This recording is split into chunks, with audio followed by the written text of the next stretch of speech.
no, I mean, that's usually what I resort to. Yeah. So I guess if I'm only limited to talking, I would probably just go for, the things that I say. But like if I were doing a concert, the things that I would say in between songs, I'd probably just turn it into a 30-minute sermon.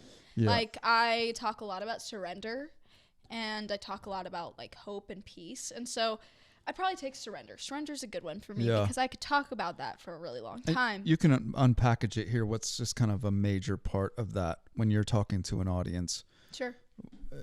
I guess what is a shorter version of what you would unpack to an audience? Yeah, I mean, if we don't lay things down at the foot of the cross, we don't surrender, and we can't let things go. And ultimately, when it's in our hands, we don't get very far. We cannot accomplish much when it's only us. We need God to be at the center of everything. We need to give it all to him. Like there's the quote, let go and let God. And I think sometimes it's like, that's a little cheesy, but it's true. Yeah. But it's so true that we need to just hand it all over, or else nothing's going to happen. It's like we want to hold on to just a little bit of it because we're human. We're like, well, but what if it doesn't work out the way that I think it's going to work out? What if it doesn't happen the way I want it to happen?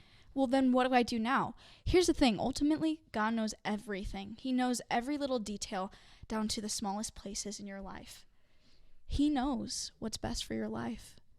So if you give it to him and you trust, that's what faith is. That's how we have faith, is when we just hand it all over. And we say, God, I know you've got this, because I don't. I think that's... Yeah. I really hope that no one ever makes me give a sermon. I'm just going to finish it off with that. You would do fine. And then you close with a song.